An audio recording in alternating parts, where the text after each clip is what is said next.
¿Y si eligiéramos a un bebé y observáramos todo lo que le ocurre desde el nacimiento hasta la tumba? Si examináramos cada aspecto de su vida, observáramos todo lo que le ocurriera y todo lo que le hiciera ser quien es, su desarrollo físico, su personalidad, sus altibajos emocionales, sus antecedentes penales, sus relaciones, sus enfermedades, sus momentos más memorables y sus sufrimientos.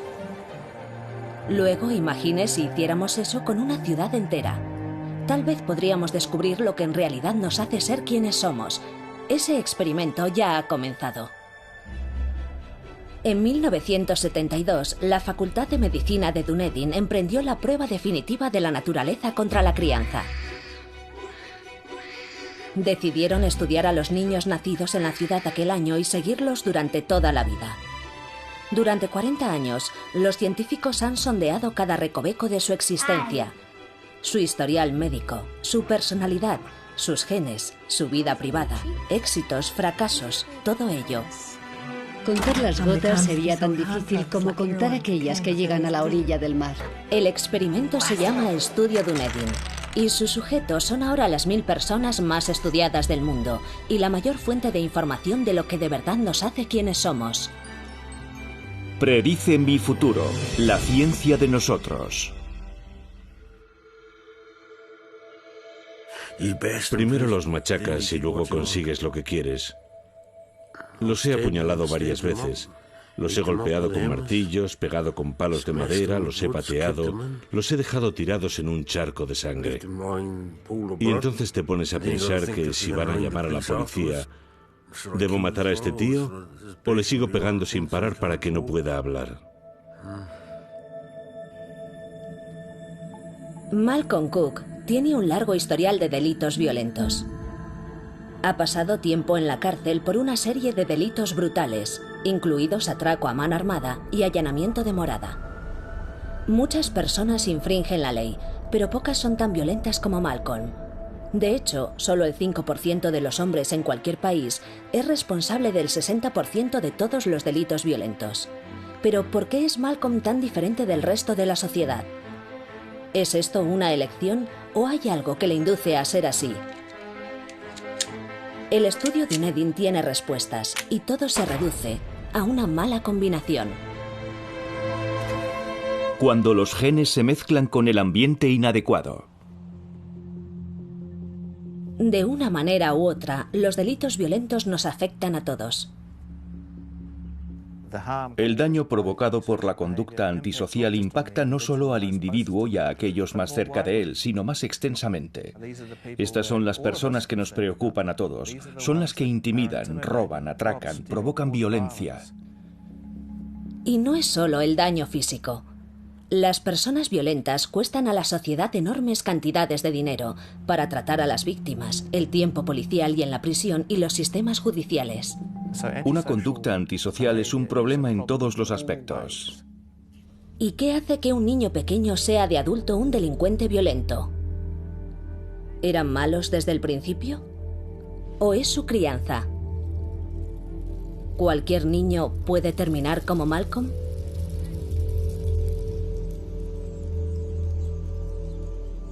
La profesora Terry Moffitt es la directora adjunta del estudio longitudinal Dunedin. Ha pasado décadas estudiando a los delincuentes violentos y cómo abordar el problema. Casi todo lo que hacemos por la gente joven que comete delitos es esperar a que hayan sido condenados en varias ocasiones diferentes y al final los enviamos a prisión y para entonces ya han cometido muchos delitos y han hecho daño a muchas personas.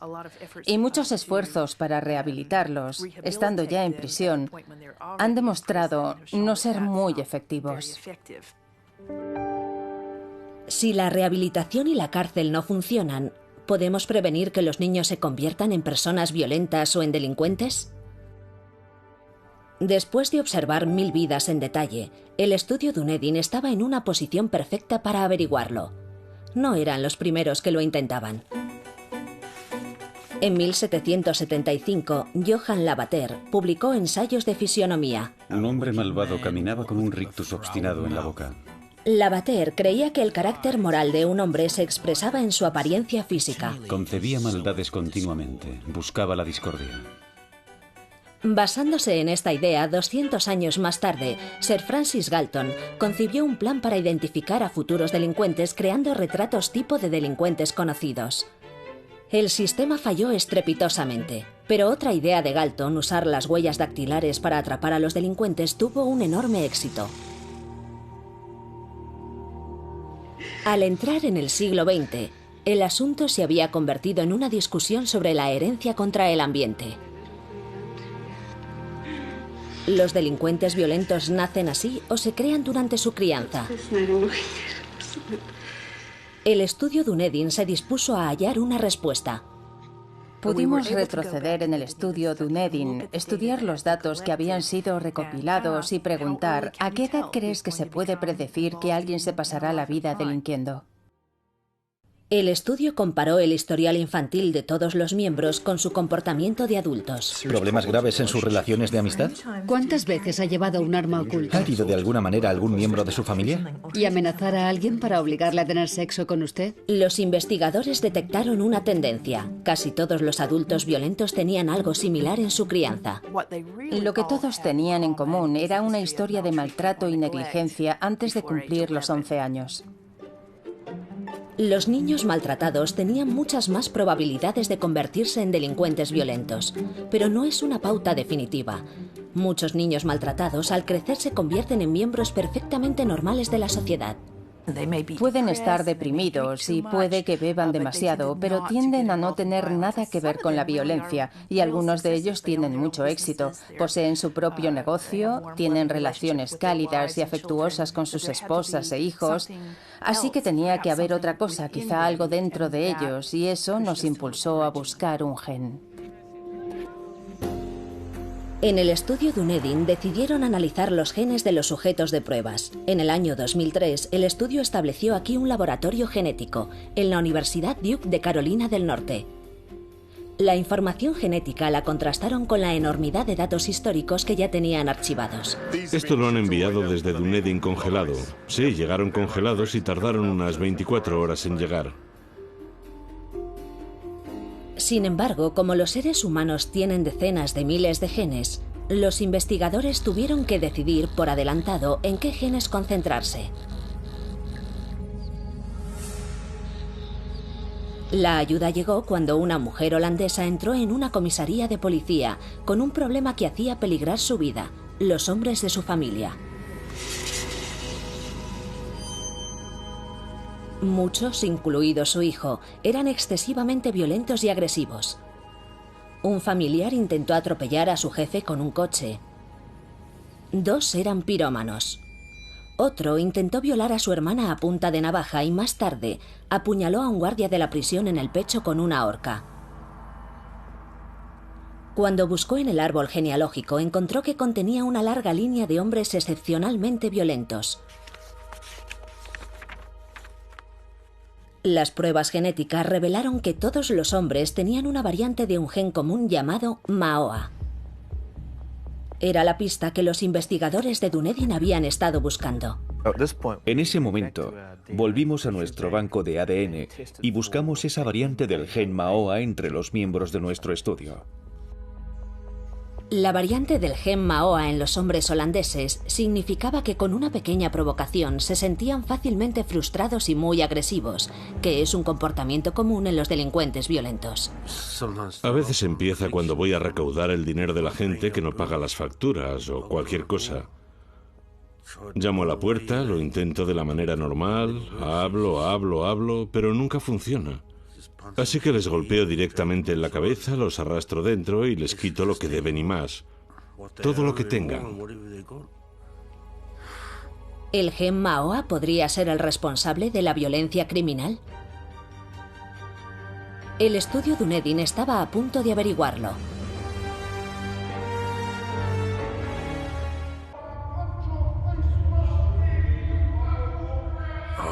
He visto muchísima violencia en la cárcel. Palizas entre bandas, palizas en grupo, apuñalamientos, asesinatos. Si quieres estudiar la violencia, las prisiones son un laboratorio perfecto. Hay un montón de personas que son exactamente como yo. La cosa se reduce a quién es el más grande, quién es el mejor. Y todo se decide con amenazas y violencia. ¿Por qué los delincuentes violentos como Malcolm son tan brutales y agresivos? El estudio Dunedin quería averiguarlo.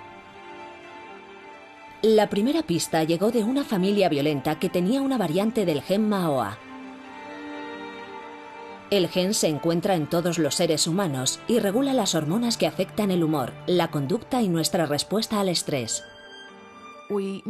Sabíamos que teníamos un gen candidato, el MAOA, pero pensábamos, ¿cómo es posible que un gen como el MAOA sea responsable de la violencia? La violencia es algo muy raro, pero los alelos del MAOA son muy comunes, más o menos un tercio de la población tiene la forma debilitada. Por eso pensamos que el gen solo no podía explicar la conducta violenta. Al mismo tiempo que el estudio Dunedin estaba buscando la causa de los delitos violentos en los seres humanos, el Instituto Nacional de la Salud de Estados Unidos estaba buscando lo mismo en los monos. Son un excelente modelo para estudiar lo que vemos en los seres humanos. Cada día me asombra ver tantos comportamientos que me recuerdan al de las personas que conozco, algunas en mi propia familia. Y no me sorprende, porque el parentesco genético entre el macaco rhesus y los seres humanos es muy estrecho. Somos genéticamente similares en un 95%. Los macacos rhesus tienen el mismo gen MAOA exacto al de los seres humanos. Y como en los seres humanos, el gen tiene dos formas: una versión corta y debilitada y una versión larga de gran actividad. Los primates tienen algo más en común con la sociedad humana. Hay un subgrupo de monos en la naturaleza, también son del 5 al 10% de la población, que provocan mucho caos social. Los otros monos los rechazan. Entre los niños los llamamos abusones y entre los monos los llamamos capullos. Otros monos no quieren jugar con ellos igual que otros niños no quieren jugar con los abusones. Y lo más importante es que la intensidad de la agresión aumenta hasta el punto en el que alguien sale herido.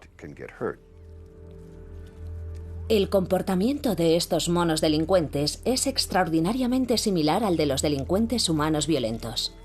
Su comportamiento implica algún grado de frustración. Cometen estupideces que otros monos saben que no se deben cometer, como meterse entre una hembra de alto rango y sus hijos. Incluso se enfrentan una y otra vez a un macho adulto dominante, y cuando ese macho les golpea, vuelven de inmediato a enfrentarse a él. Y cuando vuelve a golpearles, ellos vuelven a ponerse enfrente, provocando mucha agresividad. Pero en la naturaleza, este tipo de comportamiento antisocial tiene un alto coste. Casi todos estos machos tan agresivos son expulsados del grupo mucho antes de la pubertad, porque los otros monos del grupo no pueden soportarlos, sobre todo las hembras, que los consideran una amenaza para sus crías. La mayoría perece en menos de un año, casi ninguno sobrevive. Los renegados representan el mismo 5% de la población que interesaba a los científicos de Dunedin. Pero hasta ahora, ni los genes ni la crianza habían explicado por qué eran tan violentos. Por lo que el estudio tomó un camino diferente. Comenzó a buscar personas que tuvieran la variante del gen MAOA y una crianza caracterizada por el maltrato. Y esta vez el análisis dio sus frutos. Encontraron un vínculo. Si observamos a estos hombres que tenían la versión de riesgo del gen y que habían sido gravemente maltratados, un 85% de ellos exhibían alguna forma de conducta antisocial para cuando llegaron a la edad adulta. El genotipo solo, por sí mismo, no predecía violencia en absoluto. Y el maltrato por sí mismo no predecía violencia tampoco, pero cuando esos dos elementos se encontraron combinados, podían predecir muy bien un desenlace de delitos violentos. Los investigadores de Dunedin habían descubierto por fin un mecanismo que sustentaba el comportamiento violento. Como si la naturaleza cargara el arma y la crianza apretara el gatillo.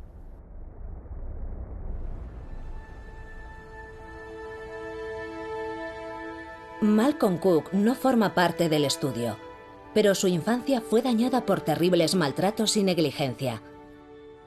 A mis padres les quitaron mi custodia cuando yo tenía 23 meses de edad, por malnutrición, maltrato, y sí, vivía en condiciones miserables.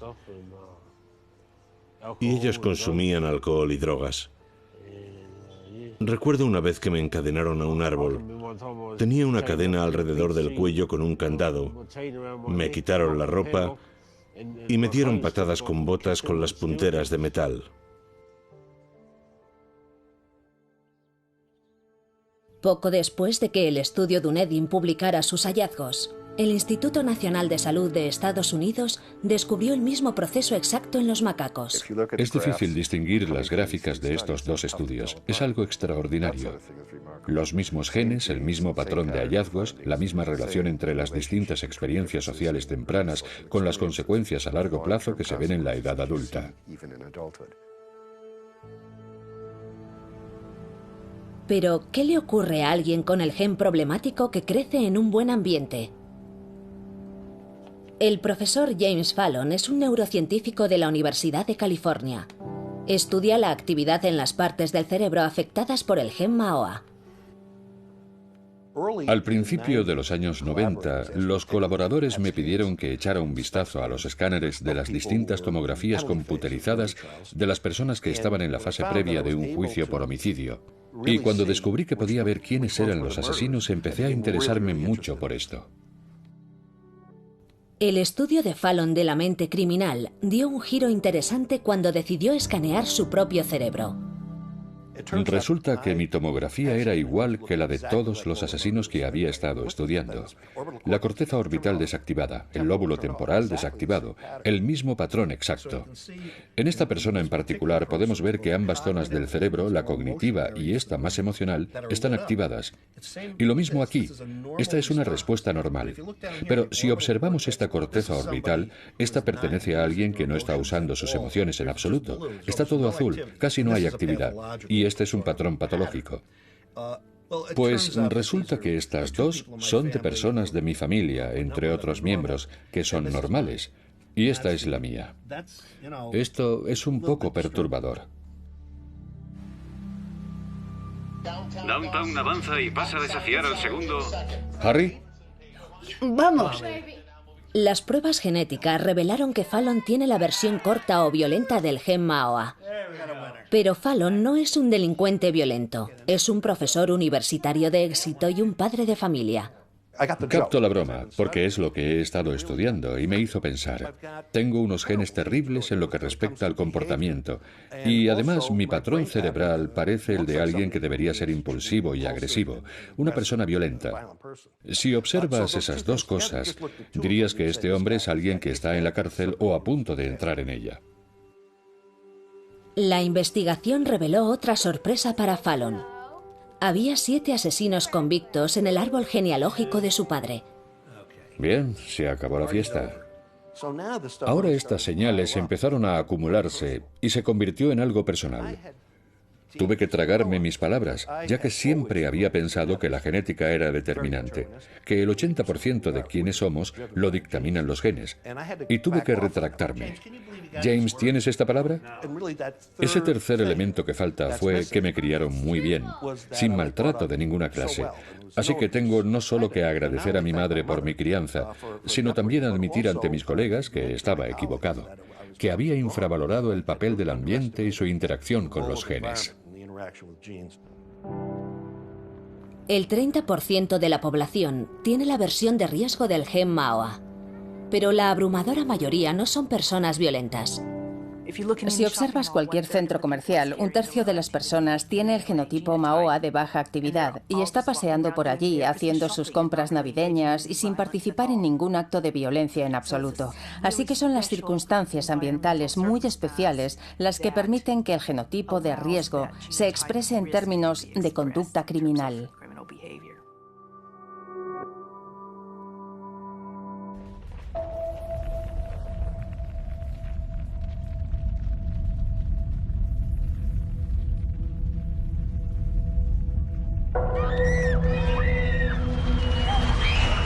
¡Oh, Dios mío!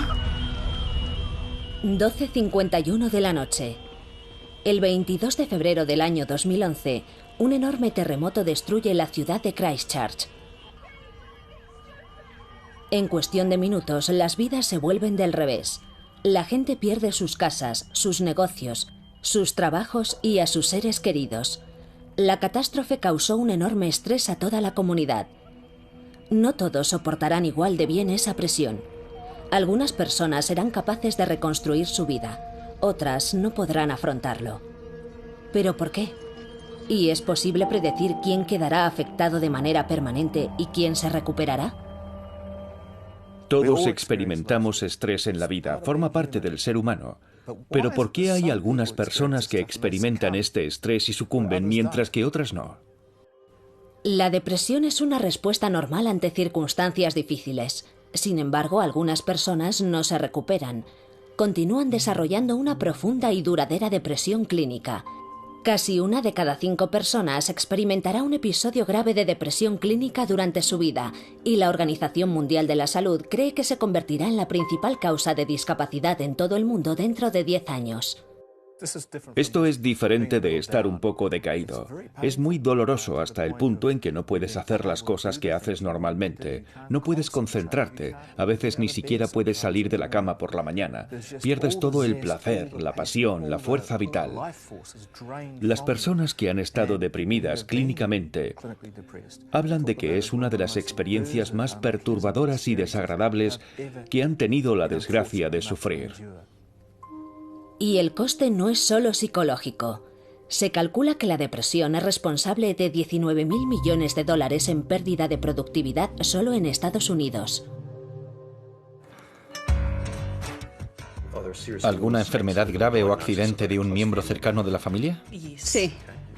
Los investigadores de Dunedin especularon que la depresión podría ser otro efecto medioambiental en un gen, un efecto provocado por un estrés abrumador. Pero de nuevo, necesitaban un gen para analizarlo. Un candidato era un gen que había sido el centro de un estudio aparte, en el que utilizaron aparatos de resonancia magnética y fotografías de rostros humanos. El ejercicio de los rostros lo que tiene que hacer es elegir cuál de las imágenes en la parte inferior es idéntica a la imagen en la parte superior. El Dr. Ahmad Hariri está interesado en qué partes de nuestro cerebro se iluminan cuando vemos fotos de emociones fuertes. De acuerdo, vamos allá. En nuestra investigación nos interesa mucho entender por qué las personas responden de un modo tan diferente a su mundo. Y la razón para nosotros está en el cerebro. ¿Cómo es que el cerebro de cada individuo responde de manera diferente a su mundo y a la avalancha de información y los desafíos a los que nos enfrentamos cada día? Este experimento en particular que realizamos está diseñado para provocar una respuesta en una estructura muy específica del cerebro, la amígdala, que es el núcleo central para aprender de nuestras experiencias, sobre todo de las temibles y estresantes. El sujeto está viendo estos rostros que tienen distintas expresiones. Ha aprendido que significan algo específico sobre su ambiente, predicen amenazas, por ejemplo, como esta, una cara clásica de sorpresa. Hariri descubrió que las personas con un cierto gen tenían una respuesta cerebral y fisiológica fuerte ante los rostros temibles o amenazadores. El gen en cuestión se llama el 5-HTT, el gen transportador de serotonina. Como el gen MAOA aparece en una forma corta y otra larga. Cuando el estudio Dunedin buscó una interacción entre el gen 5-HTT y el estrés, encontraron una pauta. Cuanto más estresantes fueran los sucesos en la vida de un miembro del estudio en los últimos 5 años, más probable era que desarrollara un episodio de depresión si tenía la versión corta del gen transportador de serotonina. Los miembros del estudio con la versión corta del gen transportador de serotonina tenían más probabilidades de sufrir una depresión clínica o de intentar suicidarse, pero solo si habían sido maltratados de niños o experimentado adversidades de adultos. Las personas con la versión vulnerable o la versión de riesgo del gen en un mundo que fuera sobre ruedas no serían diferentes del resto. Sin embargo, si les ocurren cosas desagradables, estrés, malas relaciones, pérdida del trabajo, enfermedades, lesiones crónicas, es más probable que desarrollen depresión y que piensen en suicidarse o lo intenten. Pero, ¿qué pasa con las personas que tienen la versión buena del gen? Con la versión no vulnerable, a pesar de experimentar muchas cosas malas, mucho estrés, la persona no parece ser más susceptible o dada a desarrollar depresión. Parecen atravesar todas las cosas malas y salir indemnes.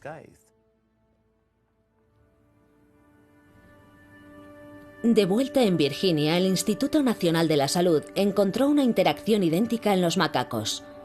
Los animales con la versión corta del gen, criados en ambientes estresantes, desarrollaban síntomas comunes de depresión. Encontramos los mismos síntomas exactos en los macacos en cuanto a las características de conducta de la depresión. Aislamiento social, falta de interés en actividades sociales, un descenso en los niveles de actividad. Y estos supuestos monos deprimidos podían ser tratados con éxito con antidepresivos humanos comunes como el Prozac. Así que teníamos un buen argumento para defender que estos macacos estaban deprimidos. Los hallazgos eran los mismos que los del estudio Dunedin en seres humanos.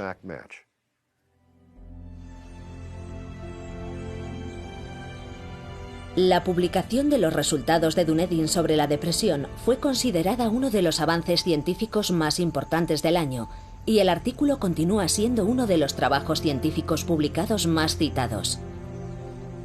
Ya no es una cuestión de naturaleza contra crianza. La naturaleza planta la semilla y la crianza es, por supuesto, la nutrición y la luz del sol.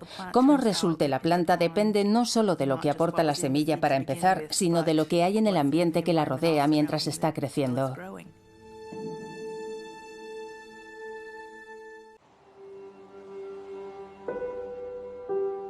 El estudio Dunedin ha demostrado que nuestro ambiente puede cambiar el modo en que operan nuestros genes.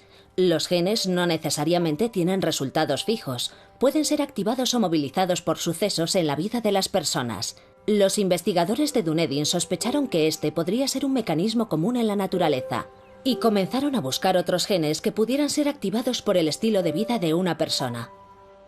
Esta vez queríamos usar una circunstancia ambiental que no fuera una circunstancia social, no un suceso vital estresante, no un maltrato infantil, sino algo químico. La sustancia química en la que se centraron fue el cannabis, la droga ilegal más ampliamente consumida en el mundo.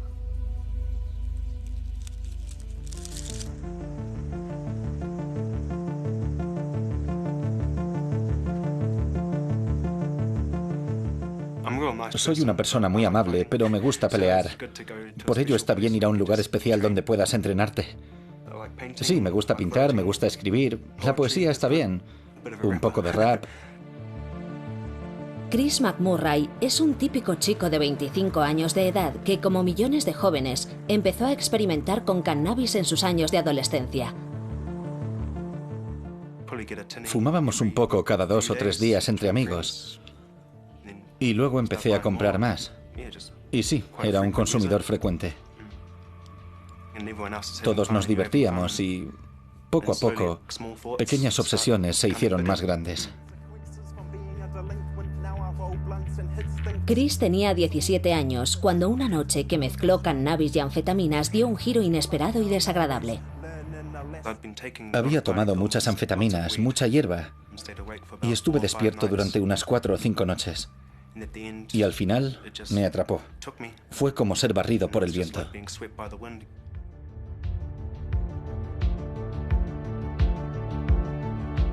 Estaba totalmente maníaco, muy colocado, y no lo sé. Superaba todo lo que había sentido hasta entonces. Estaba totalmente delirante. Creía que podía leer la mente a mis amigos. Pensé que uno de mis mejores amigos intentaba matarme.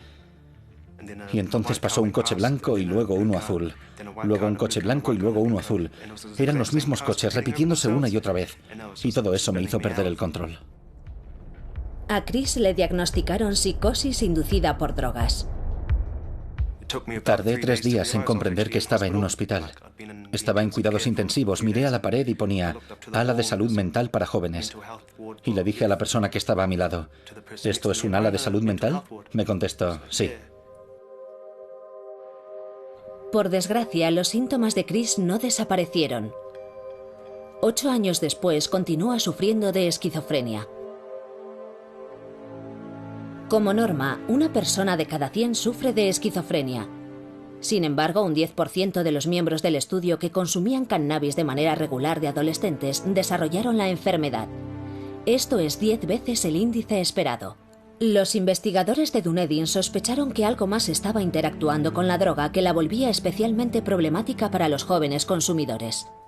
Pueden imaginar que la gente es muy reticente a creer que fumar cannabis pueda llevar a alguien a desarrollar síntomas psicóticos, porque hay muchas personas que consumen cannabis y muchas de ellas no desarrollan psicosis. Pero un elemento importante en esta historia son los genes. El 80% de los miembros del estudio fumaron cannabis antes de cumplir los 26 años, y por supuesto la mayoría no había desarrollado esquizofrenia. Estaba claro que el consumo de marihuana no era una causa en sí misma, por lo que el estudio hizo un examen más concreto de los genes de los sujetos de pruebas y de un gen en particular. El gen que elegimos estudiar se llama COMT. Fue interesante porque sus efectos en el cerebro se producen en los mismos sistemas cerebrales donde funciona el cannabis. Y sabemos que esos sistemas son anormales en las personas que desarrollan esquizofrenia. Por eso era un buen candidato para examinar en un principio. Descubrimos que las personas con el genotipo de riesgo de ese gen tenían más posibilidades de desarrollar psicosis a los 20 años si habían sido grandes consumidores de cannabis antes de cumplir los 15 años. Una vez más, el estudio Dunedin había encontrado pruebas de que algo externo podía modificar el resultado de un gen, pero esta vez no era algo social, era una sustancia química. El gen COMT no estaba relacionado con la esquizofrenia a no ser que fumaras cannabis, y el cannabis no estaba relacionado con la esquizofrenia a no ser que tuvieras el genotipo de riesgo. Este hallazgo de la interacción del gen con el medio ambiente es un gran ejemplo para demostrar que el ambiente puede amplificar el riesgo genético que algunas personas llevan consigo para desarrollar problemas de salud mental más tarde en su vida. Los problemas solo los tuvieron aquellos con el gen COMT, que consumieron cannabis antes de los 18 años. Las personas con el gen que empezaron a consumir cannabis de adultos no se vieron afectadas. Chris maneja su enfermedad con una mezcla de antidepresivos y terapia cognitiva. Ojalá no hubiera tomado drogas. Ojalá no hubiera fumado hierba. Ojalá no hubiera fumado tanto como fumé. Ahora todo me está pasando factura. Y es difícil. Los miembros del estudio Dunedin eran adolescentes a mediados de los años 80. La potencia del cannabis que se vendía en la calle ha aumentado notablemente desde entonces y el número de adolescentes que la consumen en todo el mundo está creciendo. En la actualidad, las encuestas nos dicen que cada vez más gente joven está probando el cannabis y que creen que no tendrá consecuencias negativas para ellos. Por lo que habrá más personas afectadas por esta situación hoy de las que hubo entre los miembros del estudio Dunedin.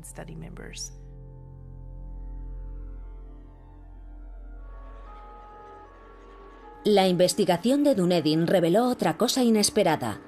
La enfermedad mental no es el único riesgo al que se exponen los consumidores de cannabis. El estudio descubrió que fumar cannabis también puede afectar a nuestra inteligencia. A la mayoría de las personas se les ha dicho que el cociente intelectual es algo estable y que una vez que cumples 15 años no te vas a volver ni más listo ni más tonto, pero no es verdad, hay unos cuantos cambios. De nuevo, descubrieron que el cannabis perturba al cerebro en crecimiento. Los miembros del estudio que tenían una historia de consumo regular y constante de cannabis, a largo plazo habían perdido facultades intelectuales, habían perdido puntos en su cociente intelectual. Pero resultó que no todos los que habían consumido cannabis habían perdido puntos del cociente intelectual. Las personas que perdieron más fueron aquellas que empezaron a fumar cannabis muy pronto, cuando tenían de 13 a 15 años. Los consumidores que fumaron cannabis de manera regular antes de cumplir los 18 años perdieron una media de 8 puntos de cociente intelectual, y esa pérdida de cociente parece ser permanente. 8 puntos de cociente intelectual es la diferencia entre un fileteador de pescado y el dueño de un barco de pesca. Es la diferencia entre un higienista dental y un dentista. Por lo que tiene una gran relación con el tipo de trabajo que la gente es capaz de acometer. Una mejor memoria, un mayor rendimiento intelectual, una mayor capacidad de concentración, te ayudan a obtener una educación superior. Otros estudios respaldan esto. Los adolescentes que la consumen a diario tienen menos probabilidades de acabar el instituto. También es más probable que intenten suicidarse y que se vuelvan dependientes del cannabis. Los jóvenes tienen que ser conscientes del daño potencial asociado al consumo del cannabis demasiado pronto. Creo que hay una creencia muy extendida de que consumir cannabis está bien. Es como el alcohol o los cigarrillos. Para tu salud mental, el cannabis no lo es, no es algo inocuo.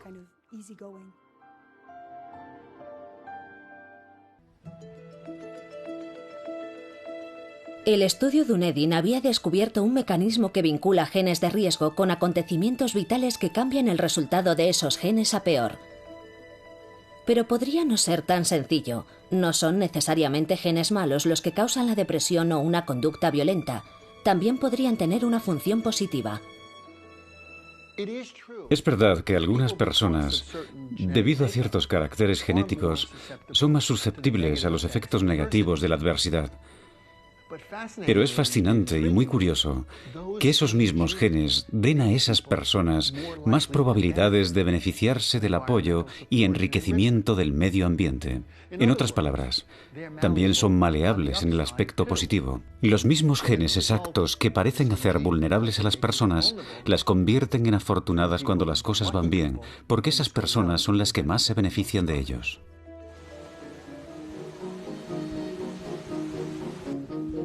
Lo que al principio parecían genes malos podrían ser en realidad genes buenos para algunas personas en las circunstancias adecuadas. James Fallon cree que él podría ser una de esas personas. Si observamos mis genes, la genética diría que yo sería una persona muy agresiva, y es probable que también antisocial. Tengo muchas de las características que la gente tiene con estas combinaciones genéticas, pero no soy un delincuente. No he estado en la cárcel. Soy más bien un buen chico. Pero soy agresivo y detesto perder. Lo he convertido en una ganancia en todos los aspectos posibles.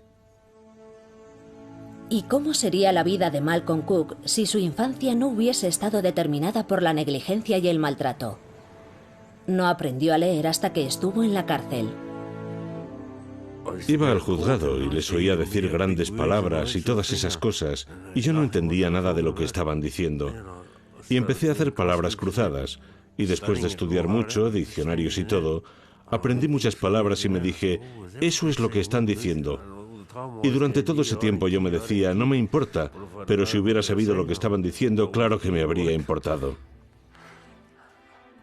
Incluso un gen que parece provocar depresión podría tener un efecto positivo en las circunstancias propicias. La misma excitabilidad de la amígdala que se asocia al alelo corto puede ser perjudicial si experimentas mucho estrés en tu vida. Pero si tienes una vida favorable, si tienes mucho apoyo de tus amigos y tu familia, si no encuentras muchos elementos estresantes y negativos en la vida, esa misma excitabilidad de la amígdala y ese mismo alelo corto pueden ser muy beneficiosos. La evidencia que está apareciendo recientemente sugiere que podría ser más empático hacia otros individuos, más receptivo ante las necesidades de los demás. En muchos aspectos podría ser el tipo de persona más responsable y proactiva en la sociedad. Incluso la versión considerada buena del gen tiene un aspecto negativo. Aquellos que pensábamos que eran resistentes a la adversidad también son resistentes a los ambientes beneficiosos o propicios.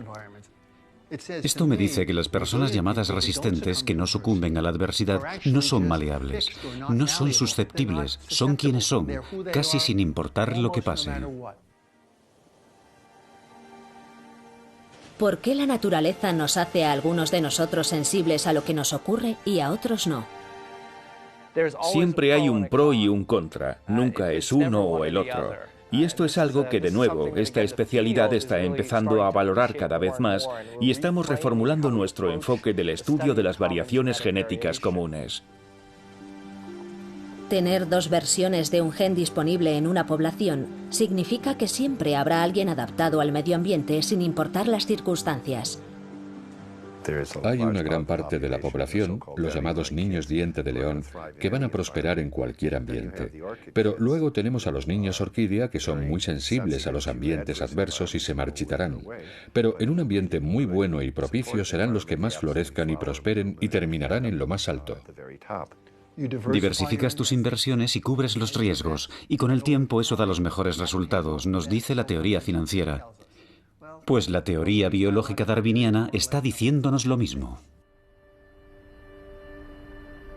Pero ¿qué pasa con las personas que sin culpa alguna terminan con los genes inadecuados en un ambiente adverso? Ellos no eligieron sus genes ni su crianza.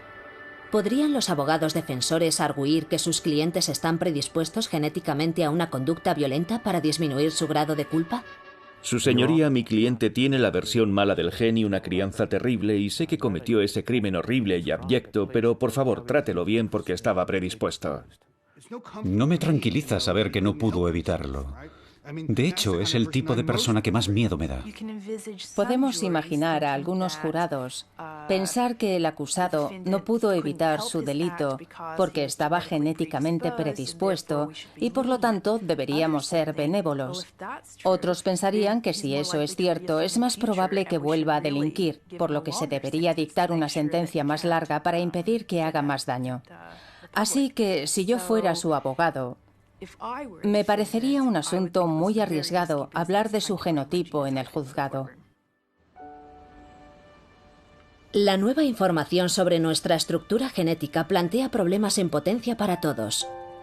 La información respecto a nuestra propensión subyacente a la violencia, la depresión o la esquizofrenia, ¿podría usarse contra nosotros por las compañías de seguros o los empresarios?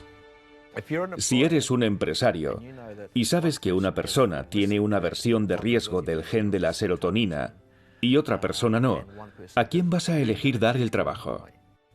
¿Y si ciertos grupos étnicos tienen un mayor porcentaje de estos genes? ¿Nos interesa mucho eso? Quiero decir, ¿de verdad queremos saberlo? Pero por suerte, conocer los genes de una persona no es suficiente, es solo la mitad de la ecuación. El nuevo modelo requiere ambas cosas, los genes y el ambiente, para crear un resultado. Tener un cierto genotipo no sella tu destino, es una predisposición. Y esa predisposición se activa por características del ambiente, y esa es una de las lecciones más importantes. Que se tenga el genotipo no nos dice mucho, ya que podemos ayudar a activar o desactivar estas predisposiciones genéticas cambiando el contexto en el que estas personas crecen. Los descubrimientos de Dunedin han reescrito el argumento naturaleza contra crianza y han revelado un mecanismo que compromete activamente a los dos. No podemos cambiar nuestros genes, pero podemos cambiar el ambiente. Y cuanto antes actuemos, mejor. La mejor inversión que una sociedad puede hacer es facilitar las cosas para permitir a las madres ser buenas madres, darles ayuda social, estabilidad, protegerlas todo lo posible de que les ocurran cosas violentas, y el grupo se beneficiará a largo plazo.